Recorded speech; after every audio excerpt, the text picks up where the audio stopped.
کسی زمانے میں ایک گاؤں میں ایک غریب آدمی رہتا تھا۔ اس کا نام اسلم تھا۔ وہ رسیاں بیچ کر اپنے اور اپنے بیوی بچوں کا پیٹ پالتا تھا۔ ایک روز اس کی دکان پر ایک سوداگر آیا۔ سوداگر کے ساتھ اس کا ایک دوست بھی تھا۔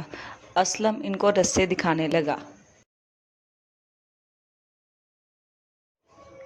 سوداگر نے اپنے دوست سے کہا، میں نے اکثر لوگوں کو دیکھا ہے کہ وہ دنیا میں ترقی اس لیے کر جاتے ہیں کہ ان پہ قسمت اچانک مہربان ہو جاتی ہے۔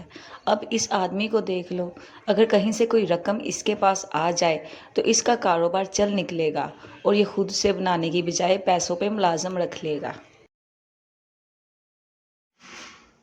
معاف کرنا جناب، اسلم نے ان کی باتوں میں دخل دیتے ہوئے کہا، آپ درست فرما رہے ہیں، لیکن میرے پاس اتنی رقم آئے گی کہاں سے؟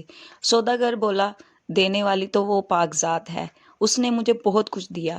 جب میں کسی آدمی کو امداد کا حقدار دیکھتا ہوں، اس کی ضرور مدد کرتا ہوں۔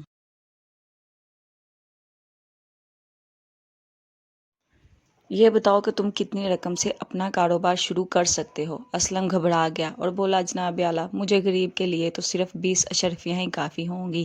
سوداگر نے اپنے ہاتھ سے فوراً 20 اشرفیاں دی اور کہا، لو، اپنا کام چلاؤ، دیکھیں قسمت کہاں تک تمہارا ساتھ دیتی ہے۔ اس سے پہلے کہ اسلم کچھ عرض کرتا، وہ دونوں سوداگر جلدی سے باہر نکل گئے۔ اسلم کچھ دیر تک تو اشرفیوں کو حیرانی سے دیکھتا رہا، پھر گھر جا کر ان کو آٹے کے مٹکے میں چھپا کر رکھ دیا اور سو گیا۔ صبح اٹھ کر اس نے مٹکے کو دیکھا تو وہ غائب تھا۔ اس نے بیوی کو آواز دی، آٹے والا مٹکا کہاں ہے؟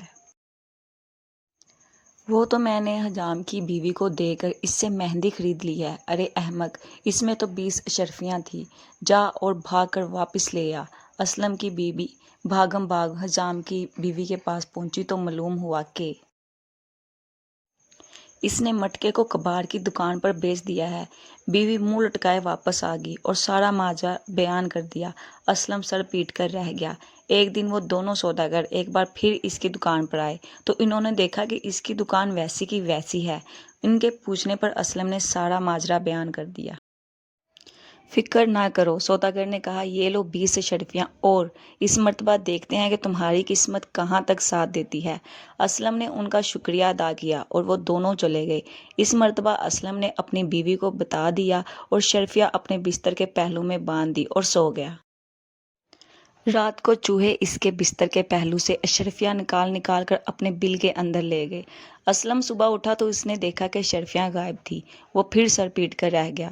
چند روز بعد وہ دونوں سوداگر اس سے پھر ملنے کے لیے آئے تو انہوں نے دیکھا کہ اس کی دکان کا حال ویسے کا ویسا ہی ہے۔ تو انہوں نے اسلم سے کہا، تم نے دوسری مرتبہ پھر اشرفیاں گوا دی؟ جب وہ جانے لگے تو سوداگر کے دوست نے اس سے کہا، آج ہمارے پاس شرفیاں تو نہیں ہیں، لیکن یہ ایک سیسے کی دھات کا ٹکڑا ہے، یہ لے لو، شاید تمہارے کام آئے۔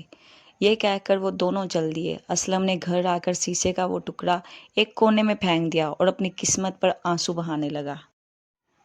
آدھی رات ہو چکی تھی کہ اچانک دروازے پر دستک ہوئی۔ اسلم دروازے کی طرف بڑھا، وہاں مچھیرے کی بیوی کھڑی تھی۔ وہ بولی، میرا شوہر مچھلیاں پکڑنے کے لیے جال تیار کر رہا ہے، کل صبح اس کو مچھلیاں پکڑنے جانا ہے۔ بدقسمتی سے ہمارے پاس جال کے ساتھ لٹکانے کے لیے کوئی وزن نہیں، کیا بھائی صاحب آپ کوئی بات یا دھات کا ٹکڑا دے سکتے ہو؟ اسلم نے بغیر کچھ کہے سنے وہ سیسے کا ٹکڑا جو سوداگر کے دوست نے دیا تھا اٹھا کر اسے دے دیا۔ اگلے روز مچھیرے نے ہزاروں مچھلیاں پکڑی اور پھر اس نے سب سے بڑی مچھلی دے کر اپنی بیوی کو اسلم کے گھر بھیجا۔ اسلم کی بیوی نے مچھلی کے قطلے کیے تو اس کے پیٹ میں سے ایک چمکدار پتھر نکلا۔ پتھر کی چمک اتنی زیادہ تھی کہ اسلم کو رات کے وقت اپنے گھر میں دیا جلانے کی ضرورت محسوس نہ ہوئی۔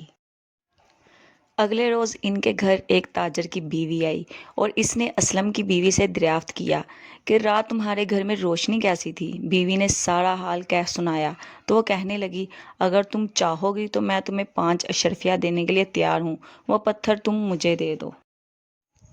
اسلم کی بیوی نے کہا، میں اپنے شوہر سے پوچھ کر بتاؤں گی، تم کل آ جانا۔ اسلم جب گھر آیا تو اس کی بیوی نے سارا ماجرا بیان کیا۔